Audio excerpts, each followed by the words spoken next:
Okay, what we have today here is a pressure switch that has gone bad.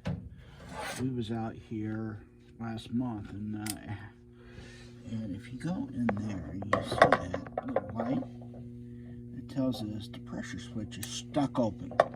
Now, why is the pressure switch stuck open? It's because of this little tube right here. That's why. The pressure switch is down there. You see that little black circular thing right there? It's stuck open. But we had a problem up here, so let's go ahead and see if we can fix it. Okay, I got the flame on. I got this thing on now. It's shooting out nice warm air, which is fantastic. I found the problem. It was a pressure switch down there. That little circle thing was stuck open. And so what we got to do is, I had to check the high limit switch because it was overheating as well. So what we got to do is, I got to place there a few parts. Your inducer motor is getting very crappy. There's condensation coming out of here that drips down on me here.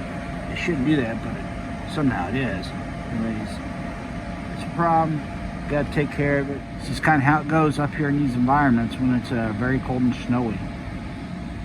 Mission accomplished. Thank you so much. Talk to you soon.